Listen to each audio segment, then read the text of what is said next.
I never imagined my father would have me thrown out of a hotel lobby like common trash.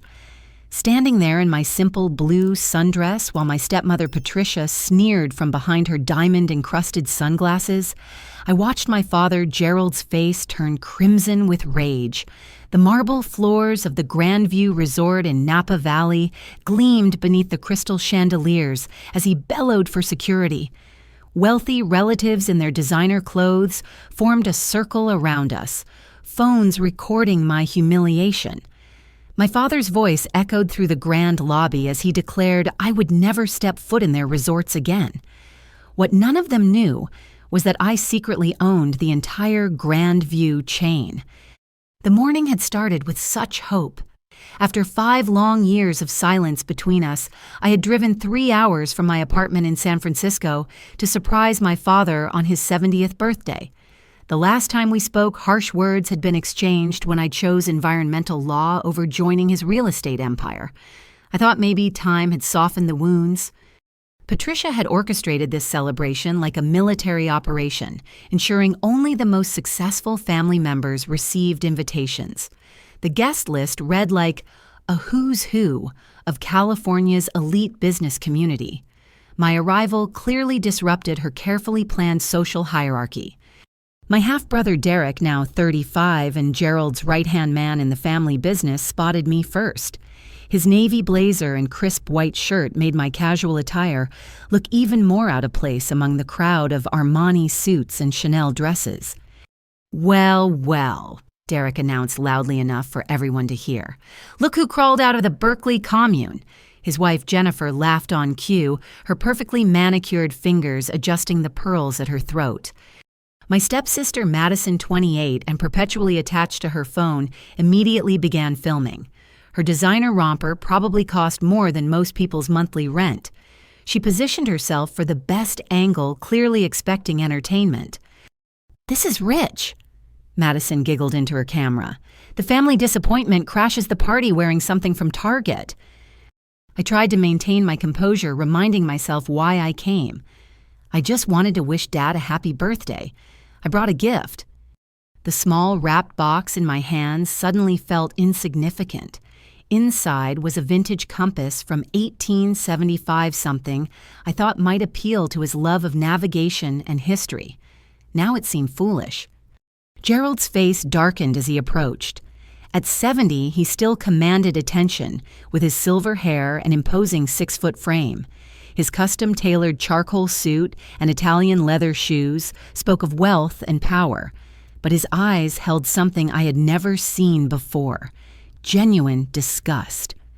"You have some nerve showing up here," he growled, his voice carrying across the lobby's high ceilings. "After all these years of embarrassing this family with your tree-hugging nonsense." "Gerald, please," I began, but he cut me off with a sharp gesture. "Don't Gerald please me. You chose your path when you decided our family business wasn't good enough for you. You wanted to save the whales instead of building our empire." Patricia glided over in her cream-colored Valentino dress, her blonde hair styled in perfect waves. At 55, she had maintained her beauty through careful maintenance and expensive procedures. Her smile was arctic. "Darling," she purred to Gerald, "perhaps we should handle this quietly. The other guests are watching." Indeed they were. Cousins, aunts, uncles, and family friends formed an audience of judgment. I recognized most of them from childhood gatherings, but their faces now showed only embarrassment and disdain. Derek stepped closer, his cologne expensive and overwhelming. "Dad's right, Rhonda. You made your choice. Some of us stayed loyal to the family." The irony wasn't lost on me.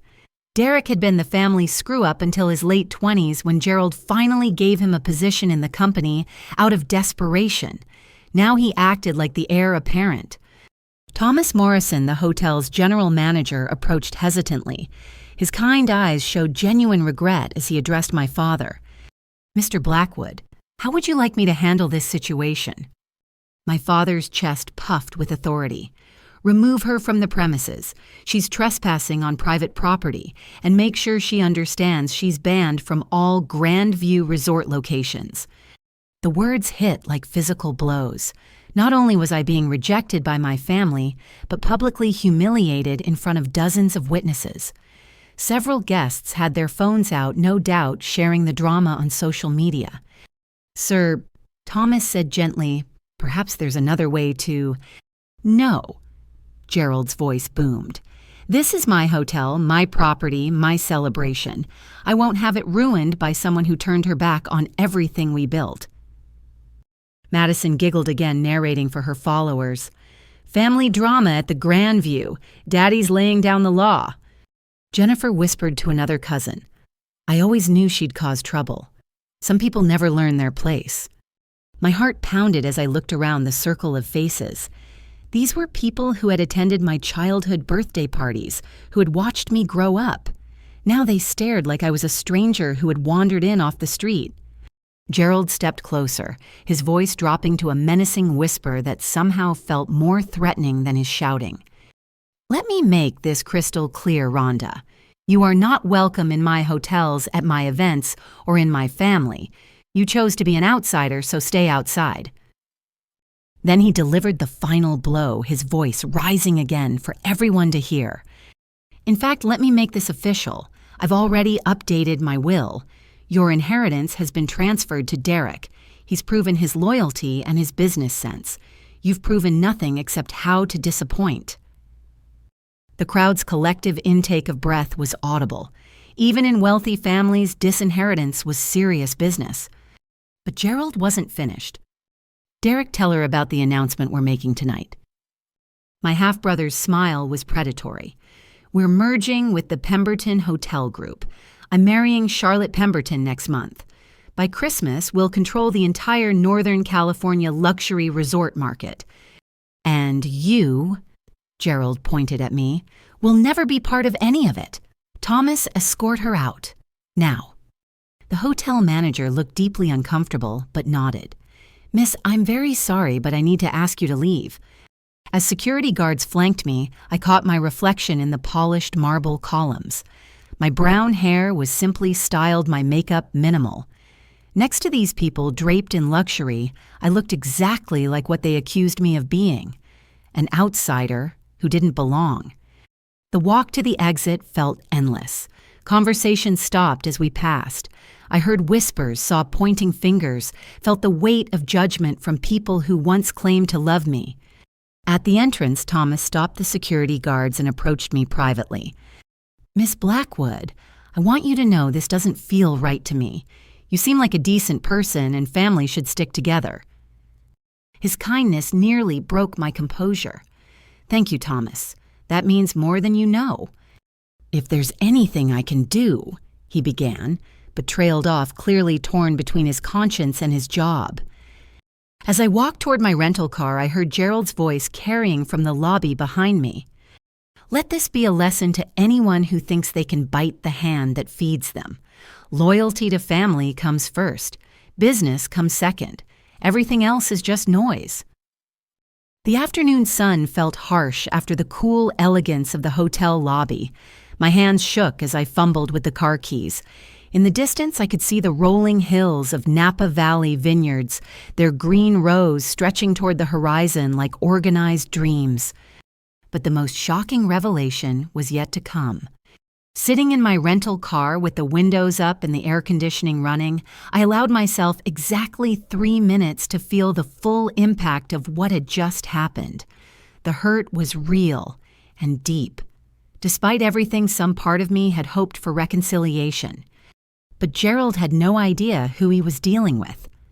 I pulled out my phone and scrolled to a contact labeled simply Jamie. My assistant answered on the first ring. "Rhonda, how did the birthday surprise go?" "About as well as we expected. Confirm something for me, Jamie. The Grandview Holdings acquisition closed 3 months ago, correct?" "Yes, on June 15th. All paperwork filed, all regulatory approvals completed. Ecotech Solutions now owns 100% of Grandview Resort Group through Sustainable Holdings, LLC. I smiled for the first time all day, and they still have no idea. None whatsoever. The shell corporation structure worked perfectly. As far as anyone knows, an anonymous investment group saved them from bankruptcy. What my family didn't know, what no one in that lobby knew, was that I had built something far more valuable than their little real estate empire. 5 years ago, while they mocked my environmental law degree, I had co-founded Ecotech Solutions with my MIT roommate, Sarah Chen. We started in my studio apartment developing software that helped hotels reduce energy consumption. Our breakthrough came when we created an integrated system that cut utility costs by 40% while improving guest satisfaction. Within 2 years, we were consulting for major chains across the country. 18 months ago, Ecotech went public. My initial stock offering made me worth $400 million overnight. But I didn't tell anyone. Not my family, not old friends, not even most of my colleagues. I maintained my modest lifestyle, drove the same reliable Honda, and lived in the same rent-controlled apartment near Berkeley. To the outside world, I was still just Rhonda the environmental lawyer. Meanwhile, I had been using my wealth strategically. Through a series of shell corporations and investment funds, I had been quietly acquiring struggling luxury properties across California. My specialty was purchasing hotels on the verge of bankruptcy and transforming them into profitable, sustainable operations. The crown jewel of this strategy had been Grandview Holdings. Gerald's poor management had left the company drowning in debt. His gambling habit, something I had discovered through private investigators, had drained the operating accounts. Derek's incompetence had only accelerated the decline. By spring, they were months away from total collapse. So I bought them. Not directly, of course. The acquisition went through Sustainable Holdings LLC, which was owned by Green Investment Partners, which was controlled by Ecotech Solutions.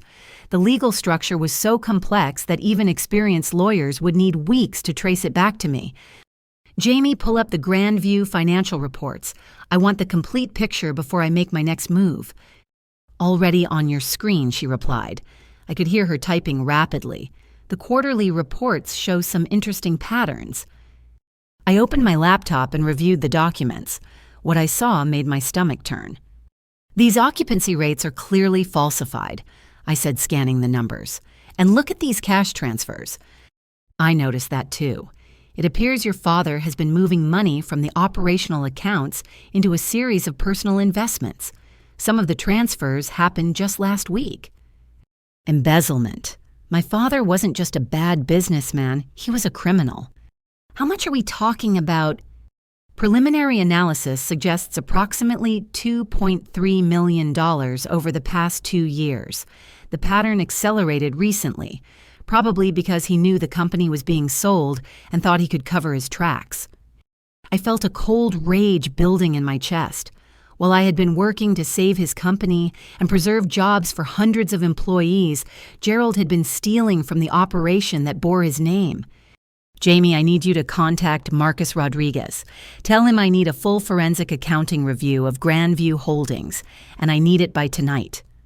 Marcus was my former law school classmate, now one of California's top white-collar crime attorneys. We had stayed close over the years, and he owed me several favors from cases where I had provided pro bono environmental consulting. Consider it done. Anything else? Yes. Book me into the penthouse suite at the Grandview for tonight.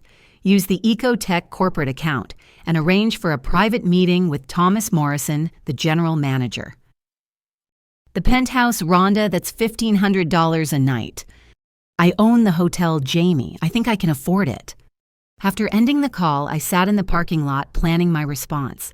The hurt from my family's rejection was transforming into something more powerful, strategic determination. They wanted to play power games, fine. But they were about to learn that real power didn't come from inherited wealth or social connections. It came from building something meaningful and having the courage to use it. My phone buzzed with a text from Marcus. Got Jamie's message. This sounds fascinating. I'll have a team on it within the hour. Also, I'm intrigued by the family drama angle. This could be very satisfying. Another message came from Jamie. Penthouse confirmed for tonight. Thomas Morrison will meet you in the owner's office at 6 p.m. I've also arranged for the complete Grandview employee records to be available for your review. I looked back at the hotel's imposing facade. Gerald was in there somewhere, probably toasting his business acumen with expensive champagne. Derek was likely networking with potential investors, spinning stories about the family's success. They had no idea that their entire world was about to shift. But first I needed to understand exactly how deep their corruption went. If Gerald had been embezzling, chances were good that Derek knew about it. Patricia probably benefited from the stolen money. Even Madison's lavish lifestyle might be funded by theft. My phone rang again. This time the caller ID showed Charlotte Pemberton. Interesting. The hotel heiress calling me directly. Miss Blackwood, this is Charlotte Pemberton. I hope you don't mind me calling. I got your number from the Berkeley Alumni Association. Not at all, Miss Pemberton. What can I do for you? I'm hoping we can meet. I've been researching the Blackwood family business practices, and I have some concerns about the proposed merger. I think you might be very interested in what I've discovered. This day was getting more intriguing by the minute. I'm actually in Napa Valley right now. Would you like to meet for dinner? Perfect. Do you know the Auberge du Soleil, 8 o'clock? I'll be there. After hanging up, I allowed myself a small smile. Charlotte Pemberton was no fool. If she was having second thoughts about marrying Derek, she had probably uncovered some of the same financial irregularities I suspected. The afternoon sun was beginning to cast long shadows across the vineyard-covered hills. In a few hours, I would walk back into that hotel, not as the rejected daughter, but as the owner who held their futures in her hands. Gerald had taught me many lessons over the years, though probably not the ones he intended. The most important was this: never let anyone see your true power until you're ready to use it. Tonight I would be ready. The penthouse suite at the Grandview Resort was a masterpiece of understated luxury.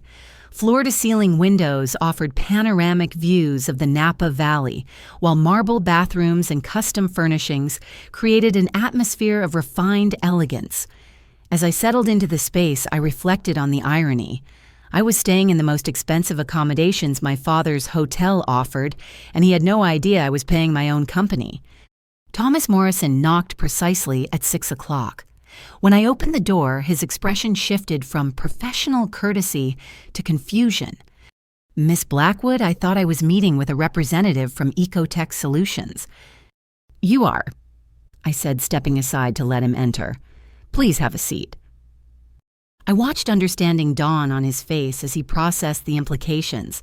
To his credit, he maintained his composure. You're the new owner. I am, and I want you to know that your kindness earlier today meant a great deal to me. It showed character and integrity, qualities this property needs more of. Thomas settled into one of the leather chairs facing the windows. I had no idea. Your father speaks of you as if I'm a failure who abandoned the family business. Yes, I'm aware of his narrative. Miss Blackwood, may I call you Rhonda? I need to tell you something about the hotel's operations. Things haven't been entirely proper. Over the next hour, Thomas laid out a disturbing picture of financial mismanagement. Gerald had been treating the hotel accounts as his personal piggy bank funding gambling trips to Las Vegas and Macau. Derek had been falsifying occupancy reports to potential investors, making the properties appear more profitable than they actually were. The staff has been suffering, Thomas explained.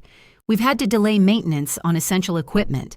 3 housekeepers were laid off last month to cut costs while your father purchased a new Bentley. What about employee benefits? Suspended 6 months ago. Several long-term employees have left for positions with better companies. Morale is at an all-time low. My anger was building steadily. These weren't just numbers on a spreadsheet. These were people's livelihoods being sacrificed for Gerald's selfish desires. A knock at the door interrupted our conversation. I opened it to find Marcus Rodriguez, his usually immaculate appearance slightly disheveled from rushing. Rhonda, you're not going to believe what my team uncovered. He paused, noticing Thomas. Is it safe to speak openly? Thomas is the general manager and a man of integrity. He stays. Marcus opened his briefcase and spread documents across the coffee table. Your father and brother have been running a sophisticated embezzlement scheme. They've been inflating maintenance contracts, creating fake vendor relationships, and skimming from event bookings. How sophisticated? I asked. Very. They've got shell companies set up in Nevada, fictitious invoices for services never rendered, and a complex web of kickbacks. Derek has been particularly clever about hiding digital traces. Thomas looked physically ill. I suspected something was wrong, but I never imagined it was this extensive.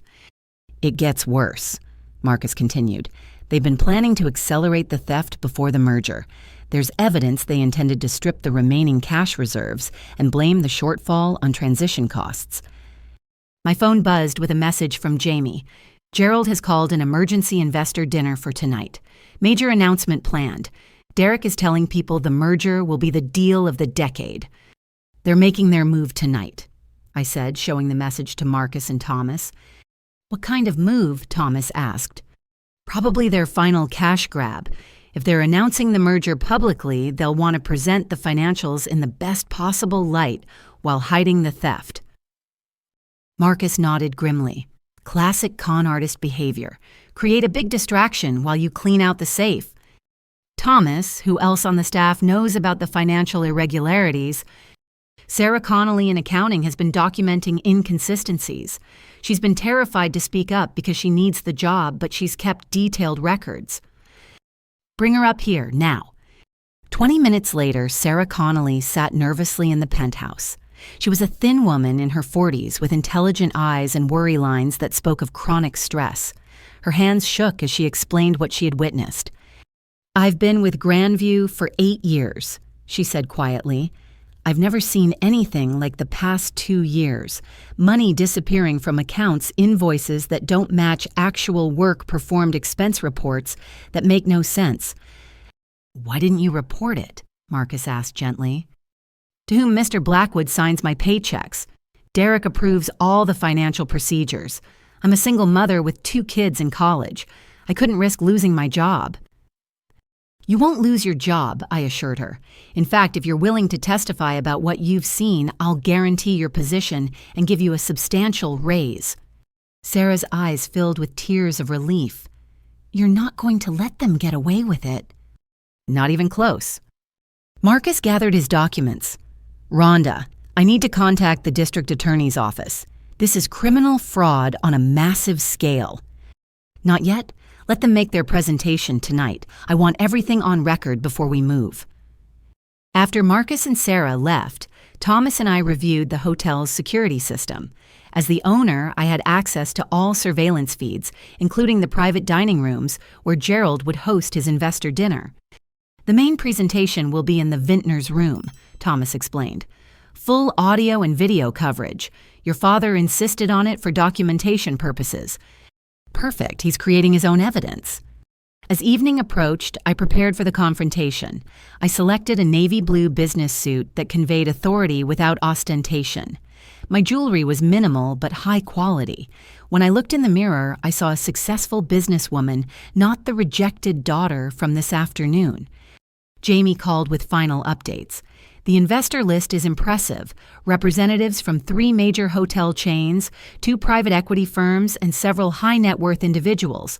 The local business journal is sending a reporter. And Charlotte Pemberton.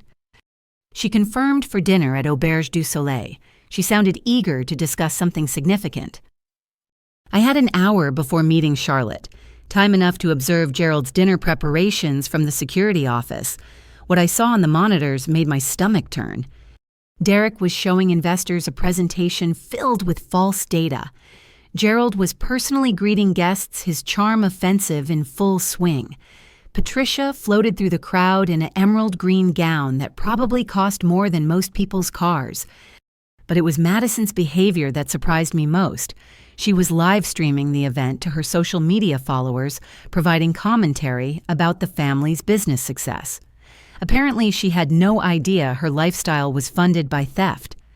My phone buzzed with a message from Charlotte. Running early, already at Auberge if you want to join me now. Perfect. It was time to learn what the hotel heiress had discovered. Charlotte Pemberton was nothing like I had expected. Instead of the pampered socialite, I had imagined she was a sharp-eyed woman in her early 30s, wearing a simple black dress and minimal jewelry. Her auburn hair was pulled back in a practical bun, and her handshake was firm. "Thank you for meeting me on such short notice," she said as we were seated on the restaurant's terrace overlooking the valley. "I have information that's going to change everything." "I'm listening." Charlotte opened her laptop and turned the screen toward me.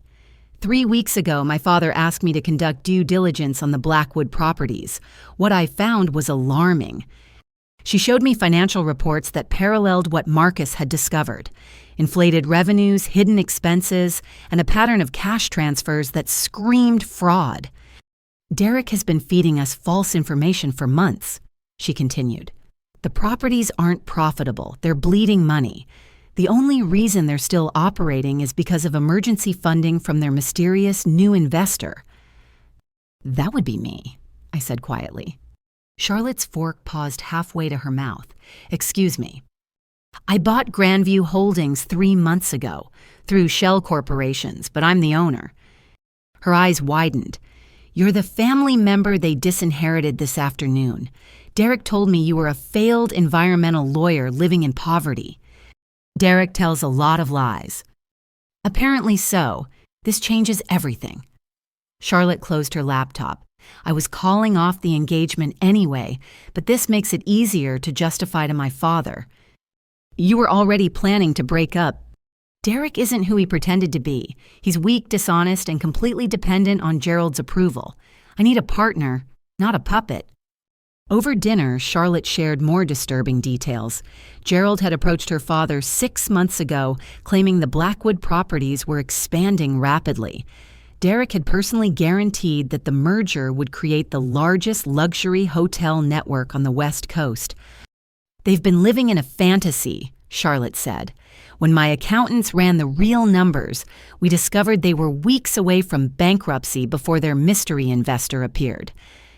"That investor being me." "Which means you've been subsidizing their lifestyle while they publicly humiliated you. That's either very generous or very strategic." "Definitely strategic." Charlotte smiled for the first time all evening. "I like you already. Derek could learn something about backbone from you." "Derek is about to learn a lot of things." We finished dinner quickly. Charlotte wanted to return to the Grandview before Gerald's presentation began. As we drove separately back to the hotel, I felt the pieces of my plan clicking into place. The vintner's room was packed when we arrived. Gerald had clearly outdone himself with the presentation setup. The room featured rich mahogany paneling, crystal chandeliers, and views of the hotel's private vineyard. Round tables accommodated 8 guests each, with Gerald's family prominently displayed at the head table. I entered quietly and took a seat at the back. Several investors recognized me from business journals, nodding politely. They assumed I was there as an environmental consultant or potential partner. Gerald stood at the podium, resplendent in his formal tuxedo. His silver hair gleamed under the chandeliers, and his voice carried the confidence of a man who believed his own lies. "Ladies and gentlemen, tonight marks the beginning of a new era in luxury hospitality. The merger between Grandview Holdings and Pemberton Hotel Group will create an empire that defines elegance for generations to come." The audience applauded politely. Derek beamed from his position beside Patricia, who was recording everything on her phone for posterity. "Our financial performance has exceeded all expectations." Gerald continued clicking through slides that I knew contained fabricated data. Occupancy rates averaging 92%, revenue growth of 15% annually, and customer satisfaction scores in the top 5% of luxury properties nationwide. Every number was a lie. I had seen the real data. "My son Derek has been instrumental in this success. His business acumen and strategic vision have positioned us for unprecedented growth." Derek stood and waved to the crowd. Several investors smiled and nodded approvingly. "And tonight, I'm proud to announce that Derek's marriage to Charlotte Pemberton will unite 2 of California's most successful hospitality families." That was my cue. I stood and walked toward the front of the room. Conversation stopped as people recognized me from the afternoon's incident. "Excuse me," I said clearly. "I believe there's been a misunderstanding." Gerald's face went pale, then flushed red. "What are you doing here, security up?" "Actually, Gerald, I think the security team answers to me now." I nodded to Thomas, who had positioned himself near the doors.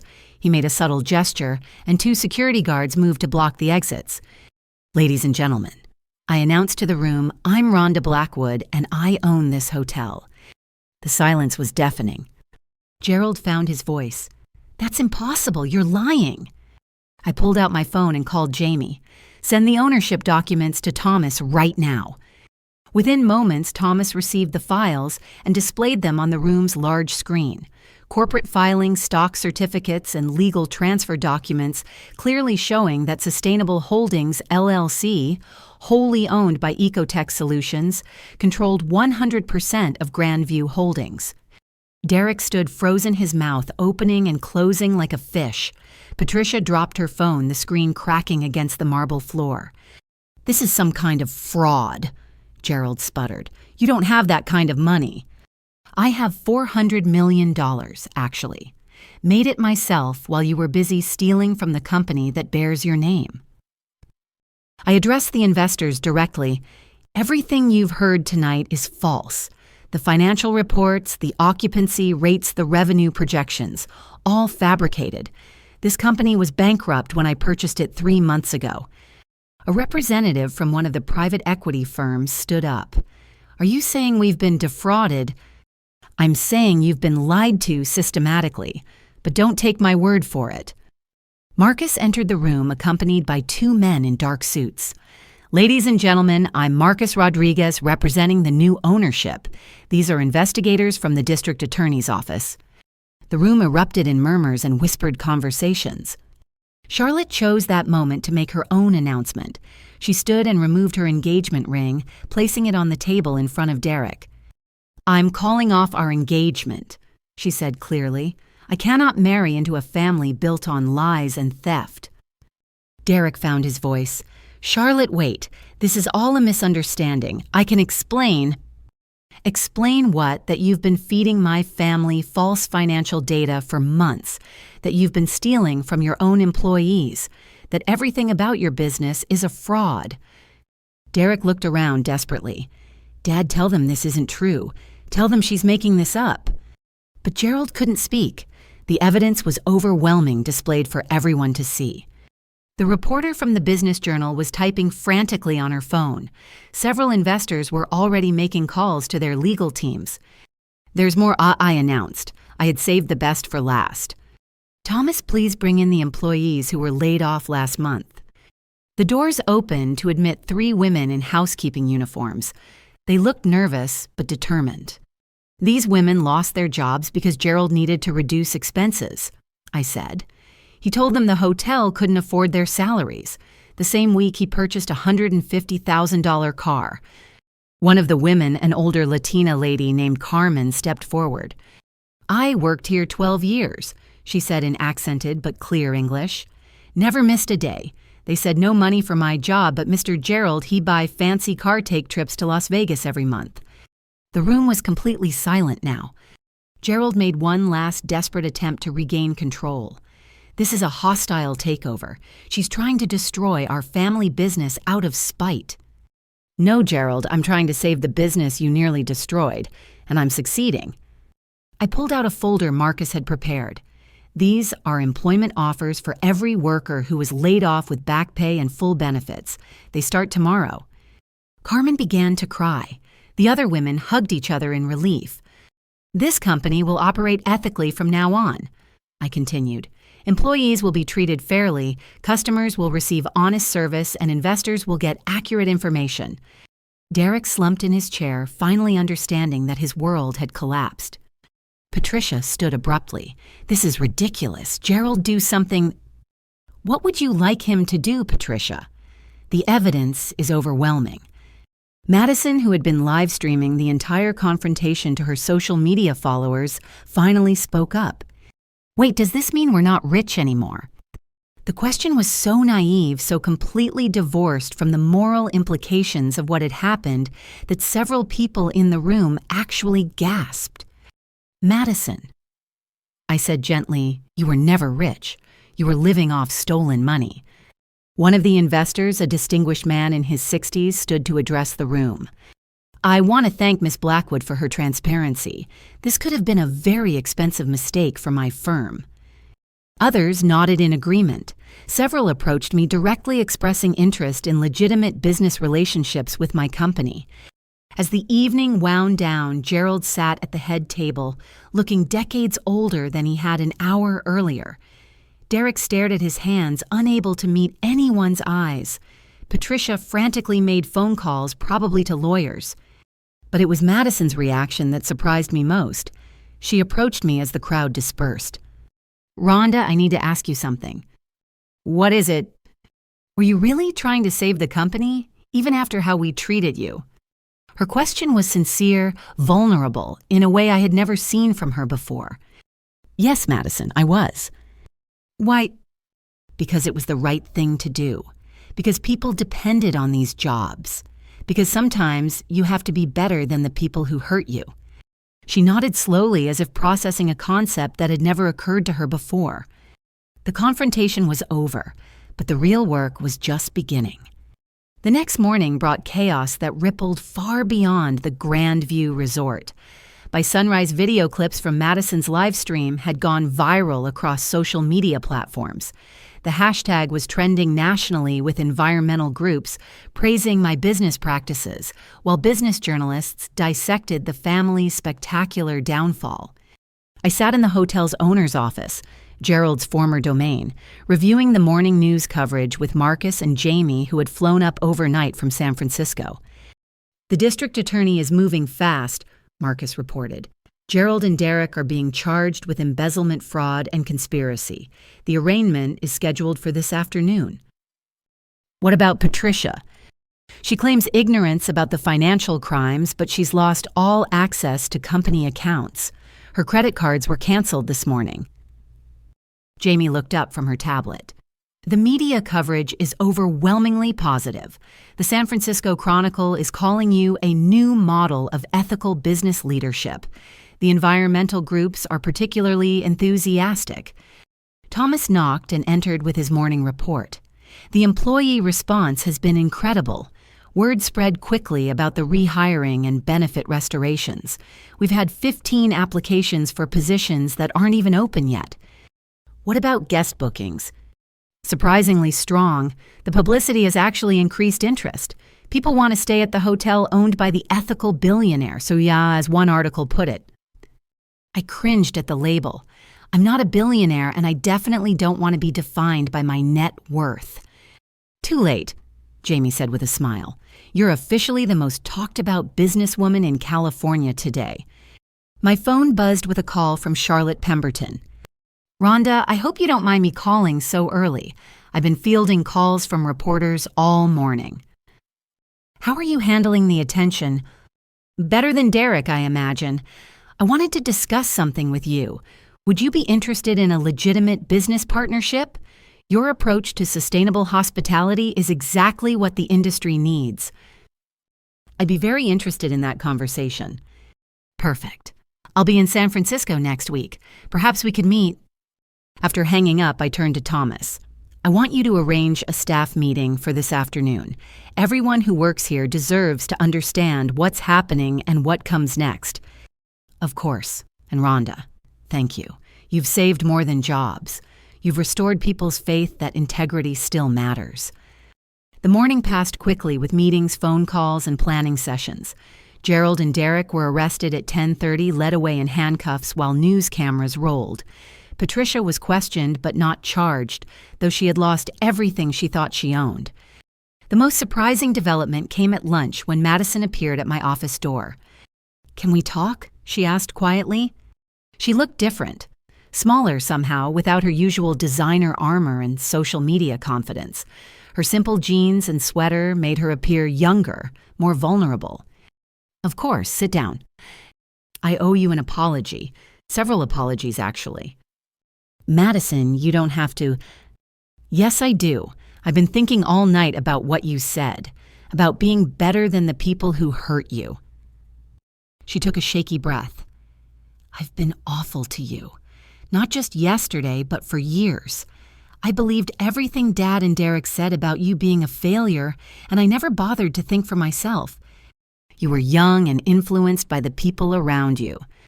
I'm 28, Rhonda. That's old enough to know better. And watching those women cry when you gave them their jobs back, I realized I've never done anything that mattered. I've never helped anyone or built anything or made the world better in any way. Her honesty was surprising and touching.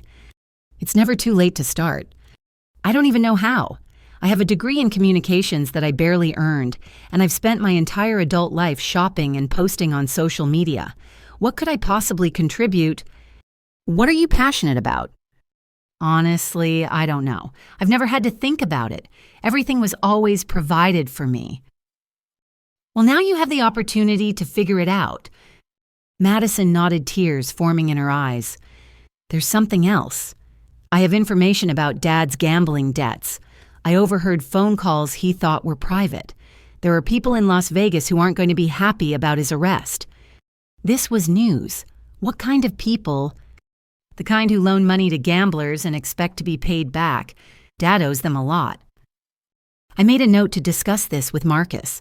Gerald's problems were apparently even worse than we had realized. Madison, what will you do now? I don't know. Patricia says we might have to sell our house.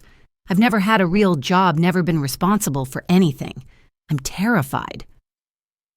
Fear can be a powerful motivator for change. Is that what happened to you? After we rejected you, were you afraid? Absolutely. But I used that fear to push myself harder to prove that I could succeed on my own terms. Madison stood to leave, then paused. Rhonda, if I wanted to learn about environmental work, about making a real difference, would you help me? The question caught me off guard. You're serious? I think so. I want to try being someone better than who I've been. Then yes, I'll help you. The afternoon staff meeting filled the hotel's main conference room. Housekeepers, maintenance workers, front desk clerks, restaurant staff, and managers crowded together, their faces, showing mixtures of relief, curiosity, and hope. First, I began, I want everyone to know that your jobs are secure. There will be no more layoffs, no more benefit cuts, no more uncertainty about your future here. The applause was immediate and heartfelt. Second, we're implementing immediate changes to improve your working conditions. Starting next month, all employees will receive health insurance, paid vacation time, and performance-based bonuses. Carmen, the housekeeper, who had spoken at last night's confrontation, raised her hand. Miss Rhonda, why you do this for us, you don't know us. Because you're the people who make this hotel run. You're the ones who create the experiences our guests remember. You deserve to be treated with respect and compensated fairly. I spent an hour answering questions and explaining the new policies. The energy in the room was electric. These people had been beaten down by years of poor treatment, and now they were seeing hope. As the meeting ended, Thomas approached with an envelope. This was delivered for you an hour ago, no return address. Inside was a handwritten letter on hotel stationery.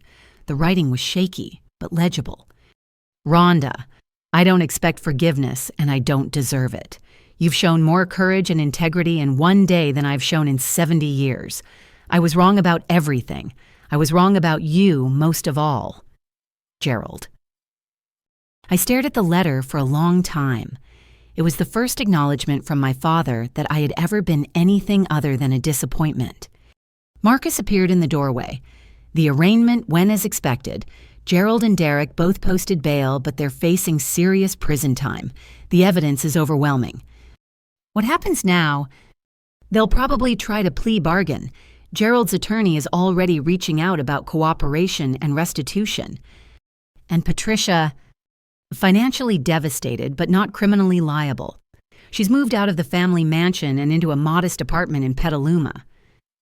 As evening approached, I stood on the penthouse balcony watching the sun set over the Napa Valley. The same vineyard rows that had seemed like organized dreams yesterday now looked like rows of possibility, ordered productive growing towards something better. My phone rang. The caller ID showed Sarah Chen, my MIT roommate and Ecotech co-founder. "I just saw the news coverage. Are you okay?" "Better than okay. I'm exactly where I need to be." "The board is thrilled about the publicity. Green investment is trending because of your story." "Good. Maybe we can leverage this attention to do even more." After hanging up, I realized that yesterday's humiliation had become today's opportunity. Not just for revenge, which would have been hollow, but for real change. In my family, in this business, and in my own understanding of what success actually meant. The hardest part was over. Now came the work of building something better from the wreckage of what had been. 6 months later, I stood in the same lobby where Gerald had humiliated me, but everything had changed. The marble floors gleamed with new polished fresh flowers, adorned every surface, and the staff moved with purpose and pride. Most importantly, the atmosphere felt warm and welcoming instead of cold and judgmental. Thomas approached with the morning reports, his face beaming with satisfaction. "Occupancy is at 94%. Actual occupancy this time, not Derek's inflated numbers. Guest satisfaction scores have increased by 38% since the transition, and we just received our 3rd sustainability certification this quarter." "What about the other properties in the chain?" "Similar results across the board. The Monterey location just won the California Green Business Award. The Lake Tahoe property has a 6-month waiting list for weekend bookings." The transformation had been remarkable but not easy. The first month after taking control had been chaotic, with media attention legal proceedings and operational challenges demanding constant attention. But gradually, the hotels had evolved into something neither Gerald nor Derek had ever imagined: profitable businesses that actually serve their communities. "Thomas, how are the employee retention numbers?" "Outstanding. We've had only 2 voluntary departures in 6 months, and we've added 47 new positions across all locations. Carmen just completed her management training and will be promoted to housekeeping supervisor next month." Carmen's success story had become symbolic of the broader changes. After 12 years of being treated as disposable labor, she now led training programs for new employees and had developed innovative efficiency protocols that other hotels were adopting. The legal consequences for Gerald and Derek had been severe but fair. Gerald received 18 months in prison and 5 years of probation, along with full restitution of the stolen funds. Derek got 12 months and was banned from working in the hospitality industry for 10 years. But their real punishment wasn't legal, it was social and personal. Gerald's gambling addiction had cost him everything he claimed to value. His reputation in the business community was destroyed. Former friends and colleagues avoided him. The mansion was sold to pay legal fees and restitution. Derek's fall had been even more dramatic. Charlotte's public rejection had made him a laughingstock among his wealthy peers. Without his father's protection and financial support, his incompetence became obvious to everyone. He now worked at a nonprofit organization managing low-income housing, honest work that was teaching him humility. But the most surprising transformation had been Patricia's. After losing access to the luxurious lifestyle she had enjoyed for 15 years, Patricia had been forced to find real employment for the first time since marrying Gerald. She now worked as a housekeeper at a hotel in Petaluma, ironically learning the same skills that Carmen had mastered years ago. The work was hard and humbling, but it was changing her. Last month, she had written me a letter apologizing for her role in my rejection and asking if she could visit the hotel to apologize to Carmen personally. "Miss Rhonda." Carmen had said after Patricia's visit, "She different now. She understand what it means to work hard to worry about money to be treated like you don't matter. She learning." Madison's transformation had been the most profound of all. 6 months ago, she had been a shallow socialite whose biggest concerns were shopping and social media likes. Today, she was completing her 2nd semester in environmental studies at UC Berkeley while working part-time at an animal rescue organization. The change hadn't been easy. Madison had struggled with the academic demands, the financial constraints of a student budget, and the loss of her privileged social circle. But she had persevered with a determination that surprised everyone, including herself. "Rhonda, I need to show you something," she said, bursting into my office with an enthusiasm I had never seen from her before. She spread photographs across my desk, images of sea turtles, coral reefs, and pristine beaches. "I've been accepted for a summer internship with the Marine Conservation Society in Costa Rica. I'll be working on sea turtle protection projects and coral reef restoration." "Madison, that's incredible. When do you leave?" "In 3 weeks.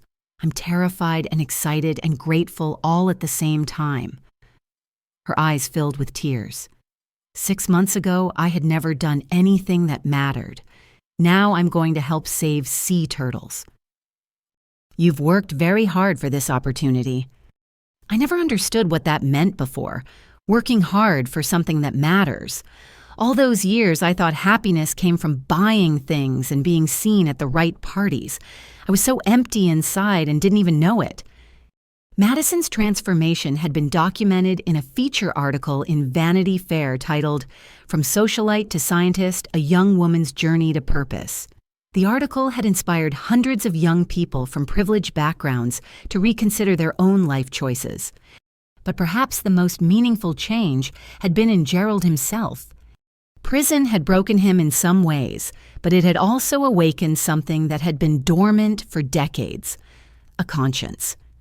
He spent his time reading, reflecting, and writing letters to people he had wronged. His gambling addiction was being treated through intensive therapy.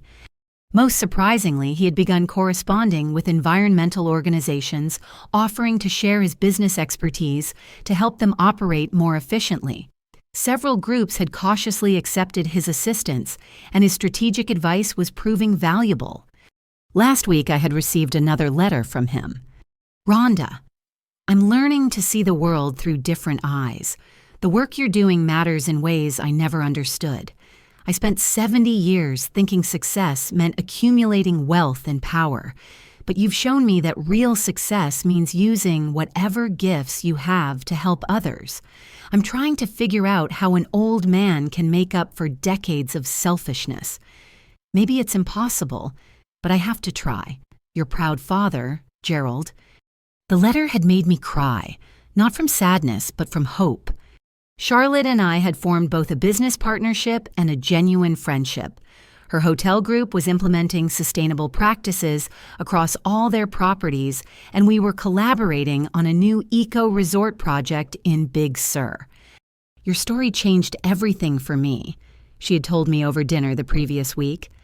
"I was raised to think business was just about profit maximization, but you proved that ethical practices actually create better long-term results."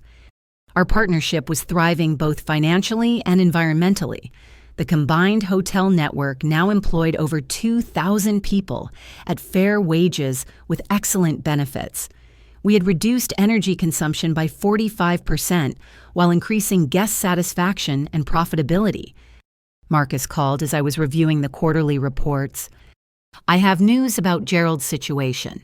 His cooperation with the investigation has helped prosecutors build cases against several other white-collar criminals. The judge is considering reducing his sentence in recognition of his assistance and genuine remorse."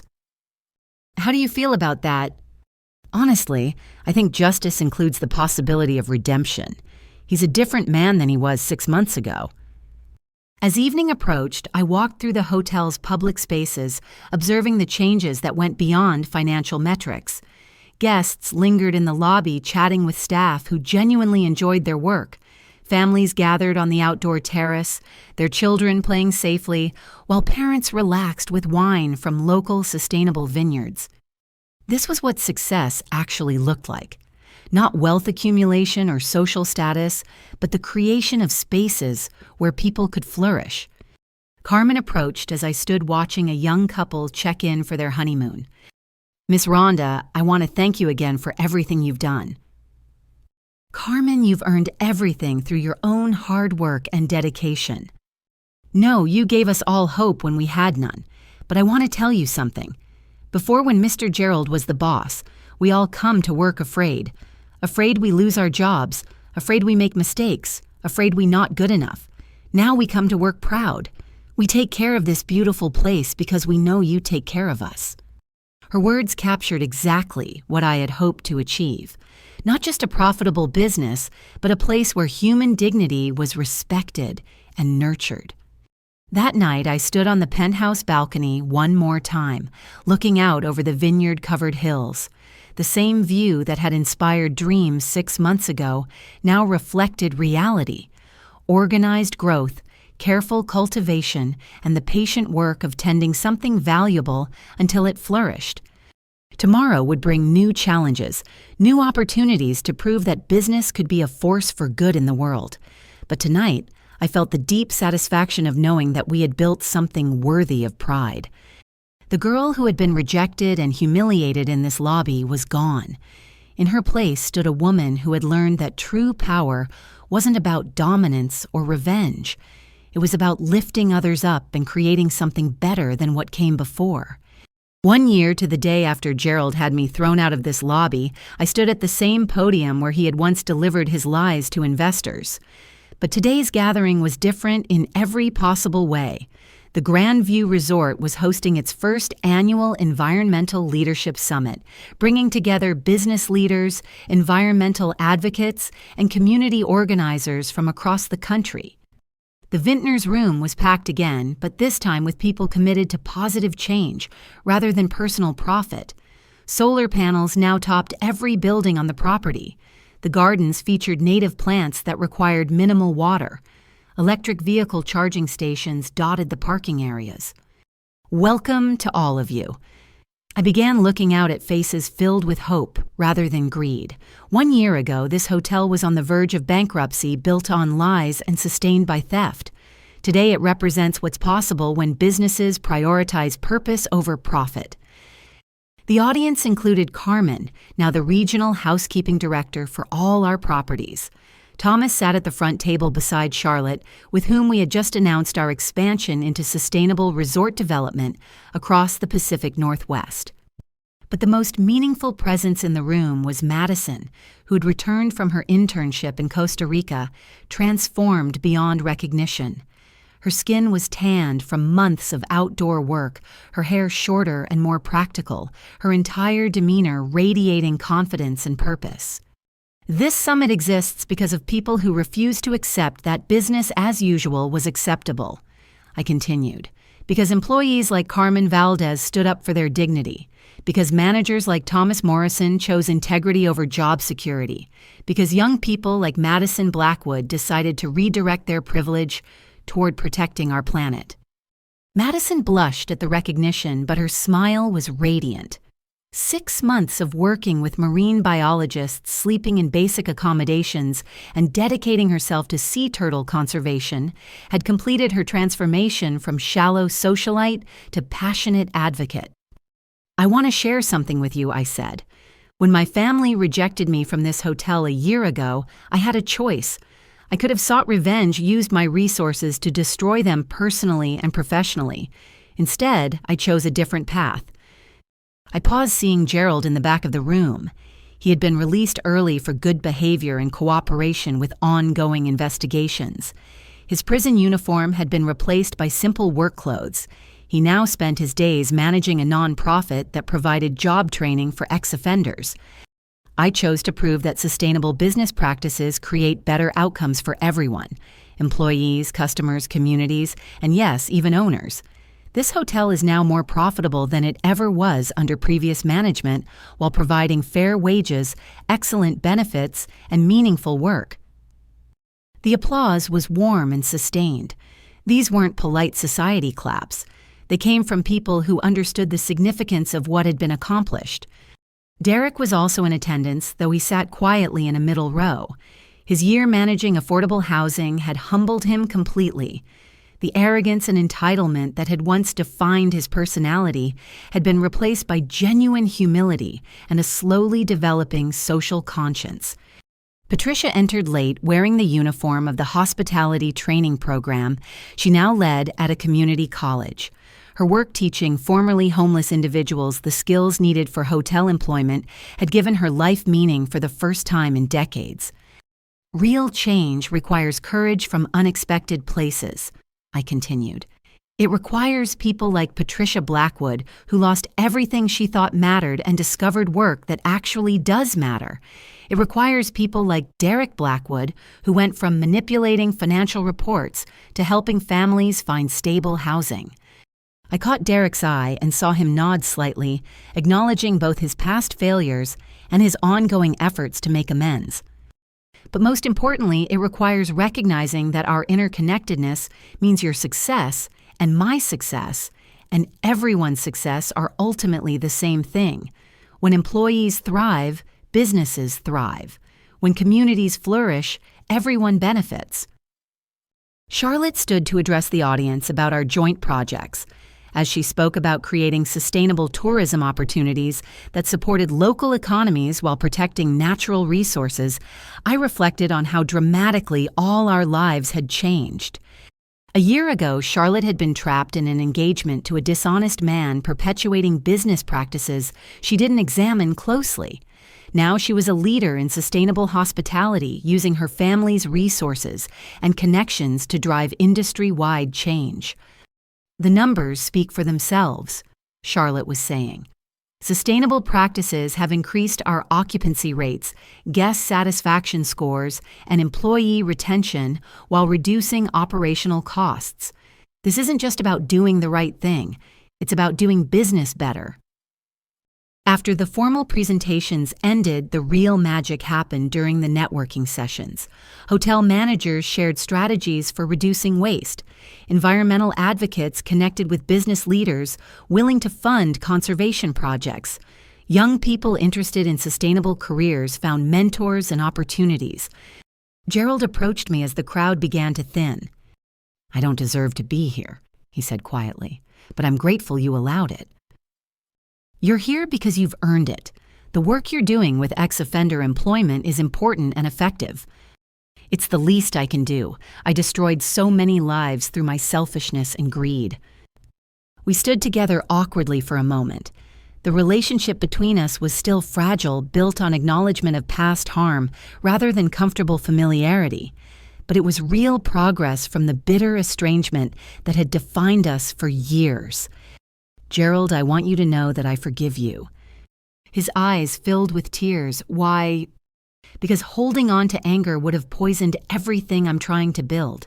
Because you're genuinely trying to make amends. Because forgiveness isn't about excusing the past. It's about creating space for a better future." "I'm proud of you, Rhonda, prouder than I ever knew how to express when you were growing up." "I know, and I'm proud of the man you're becoming." Derek joined us hesitantly, clearly uncertain whether his presence was welcome. "Rhonda, I owe you an apology that I'll probably be making for the rest of my life." "Derek, what matters isn't the apology. What matters is the work you're doing now." Working with families who are struggling to find housing, seeing how my financial manipulations affected real people, it's changed how I understand everything. Madison bounded over, her enthusiasm infectious. "Did you hear the Costa Rica project is expanding? They want me to lead a team documenting the recovery of coral reefs near the turtle nesting beaches. It's exactly the kind of work I want to do with my life." Looking at her glowing face, it was impossible to remember the shallow young woman who had filmed my humiliation for social media entertainment just 1 year earlier. "Madison, I'm so proud of how hard you've worked to discover your purpose. You know what the best part is? I wake up every morning excited about the day. Before I used to wake up bored and empty, trying to figure out how to fill the hours until I could go shopping or to a party. Now every day feels meaningful." Carmen appeared with her supervisor badge gleaming on her navy blazer. "Miss Rhonda, I have the final numbers from today's event. 237 attendees, 34 business partnerships formed, and 18 new sustainable hotel projects initiated." "Carmen, this success belongs to all of us." "No, it begins with you. You show us that business can be good for people and for the earth. You give us example to follow." As the evening wound down, Charlotte and I sat on the terrace overlooking the valley where this whole journey had begun. "Do you ever wonder what would have happened if Gerald hadn't rejected you that day?" she asked. "I used to, but I think everything happened exactly as it needed to. If he had welcomed me back, I might have fallen into the old family patterns instead of building something new." So his cruelty was actually a gift.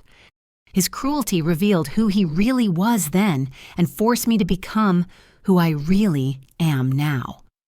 The gift wasn't the rejection. The gift was discovering that I didn't need his approval to succeed. We sat in comfortable silence, watching the sunset paint the vineyard rose in gold and purple light. The same view that had inspired dreams a year ago now reflected their fulfillment. "Rhonda, what's next for you?" "We're expanding the sustainable hospitality model internationally. There's interest from hotel groups in Europe, Asia, and South America. But more than that, we're proving that ethical business practices create better results for everyone. And personally, I'm learning to balance ambition with contentment, success with purpose, growth with gratitude." My phone buzzed with a message from Jamie. "Stock price closed at record high today. Environmental impact report shows carbon neutrality achieved 6 months ahead of schedule. Employee satisfaction at 97%. Board meeting confirmed for next week to approve international expansion. Oh, and the documentary crew wants to schedule filming dates for the movie about your story." I smiled and put the phone away. The metrics were gratifying, but they weren't what mattered most. What mattered was Carmen's pride in her work and her team's respect. What mattered was Madison's excitement about protecting marine life. What mattered was Derek's growing understanding of social responsibility. What mattered was Patricia's discovery that teaching others brought more satisfaction than accumulating luxury goods. What mattered was Gerald's commitment to helping people society had given up on. What mattered was proving that business could be a force for healing rather than harm. As Charlotte and I prepared to leave, I took one last look around the hotel that had become the symbol of transformation. The lobby where I had been humiliated now welcomed guests who valued sustainability over status. The dining room where Gerald had lied to investors now hosted conversations about environmental protection and social justice. The girl who had been rejected here was gone forever. In her place stood a woman who had learned that true power comes not from domination, but from lifting others up, not from accumulation, but from creation, not from revenge, but from redemption. Gerald had been wrong about many things, but he had been right about one: loyalty to family does come first. He just hadn't understood that sometimes the most loyal thing you can do is refuse to enable their worst impulses, insist on their better selves, and show them a path toward redemption. As I drove away from the Grandview Resort, I reflected on the life lesson that had emerged from this painful but transformative year. The greatest victories come, not from defeating your enemies, but from giving them the opportunity to become better than they were. Success isn't measured by the wealth you accumulate or the power you wield, but by the positive change you create in the world and the people whose lives you touch along the way. And sometimes the most profound transformations begin with rejection, betrayal, and loss, because those experiences force you to discover who you really are when everything external is stripped away. I had learned that real strength comes not from having everything, but from building something meaningful with whatever you have. Real power comes not from controlling others, but from empowering them. And real success comes not from being better than other people, but from helping everyone become better versions of themselves. The road ahead stretched toward new challenges and opportunities, but I faced them with confidence born from experience. No matter how dark things seem, there's always a path toward something better if you're willing to take the first step. Have you ever faced a situation where someone tried to diminish your worth or potential? How did you respond? And what did that experience teach you about your own strength? I'd love to hear your thoughts in the comments below. Thank you for joining me on this journey from rejection to redemption. If this story resonated with you, please like this video, Share it with someone who might need to hear this message, and subscribe for more stories about overcoming adversity and finding purpose. Remember, your current circumstances don't define your future possibilities. With courage, integrity, and persistence, you can transform any setback into a comeback and any ending into a new beginning. Until next time, keep building something better.